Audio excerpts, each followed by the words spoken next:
Thanks a lot, Steve. The big game is finally here. Hattiesburg versus Laurel. It's all for the Class 5A South State Championship game. The winner moves to go on to Oxford to play for the 5A State Championship game. Now, just a couple hours away from kickoff, getting the first game out the way here in Jackson. How you feel like the guys handled everything, considering you guys have that target on your back? We continue our rundown of all of these games. South Jones facing Lanier.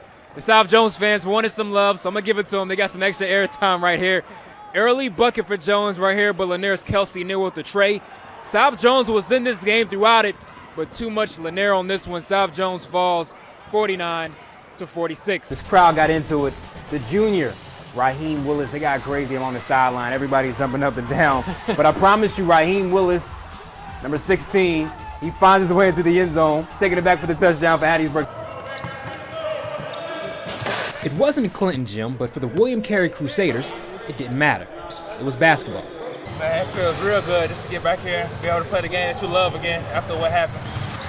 You know, each and every one of them have their own story about what happened, and so it's, as individuals, we just have to pull together as a collective group and overcome any obstacles that we have, and I think they're excited about being able to do that. The obstacle Crusader coach Steve Knight spoke of was Saturday's tornado that heavily damaged the William Carey campus, including the school's home gym. For the time being, the team will hold practice at Hattiesburg High. I think they're just ready to play. Sometimes with a guy, if you just give them a bed to sleep in and a hot meal, and nowadays if you give them some Wi-Fi with a phone, they're pretty happy. So I think, you know, basketball, they put so much into this that they just want to get out here and represent our institution. While they look for some normalcy with the round ball, Knight and his players can't escape the reality of the tornado's impact. It was terrible. I have an apartment off campus, so I really didn't know what was going on because it really didn't affect me. But when I made it over to the school and seen the gym and everything was tore up, I just knew my season might be over with, so didn't feel too good about that. But it's a good thing we're back at it. Yeah, it's difficult, particularly for us long-time employees. I've been there 35 years, and just a lot of memories when you walk in our gym and see it in the shape that it's in. The group of Carey students who Knight most feels for are the seniors. They put 3.5 years into, or some longer than that, ready to walk that stage, and it's been disrupted. And I know all of them are really concerned about that, but we're gonna get that, give them that opportunity. I think we're gonna get everything up and running. They'll have that opportunity to go on and finish. And finish is what the Crusaders will do, no matter the gym. We're not going to make any excuses. We're going out to win some ball games.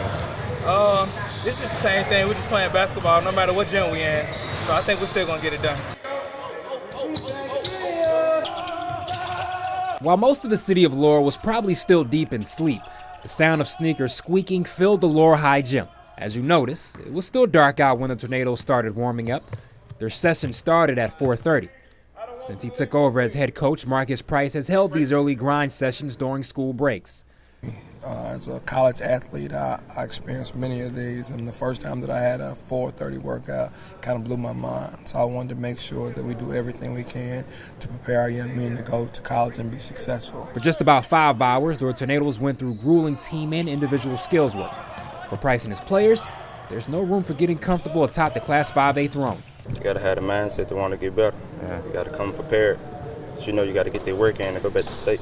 It's hard, but you know, you got to get up, work hard, try to get us back to state, get us another gold ball, all the hard work and dedication, got to have it. The Tornadoes won the program's first ever state title last season, defeating Wayne County. With a strong returning core that includes the likes of Troy Maine Crosby, Charles Winston, and Ontario Drummond, they aren't sneaking up on anyone this time around. Well, obviously, when you're the defending state champion, you're going to get everybody the best shot. But for us, we don't even think about it like that. Most of the time, I try to make sure that I get my guys to be prepared to play to the Tornado standard. One common thread this Laurel squad hopes to share with last year's unit is a singular focus in turning doubters into believers. The motivation is we the underdogs. People doubted us, so when we won the first time, that was just extra motivation for us. We got to go again. As the dark sky gave way to a little light, the Tornadoes completed the next step in what they hope is another journey to Jackson. I know everybody's asleep. I got up at 3:45 to be here.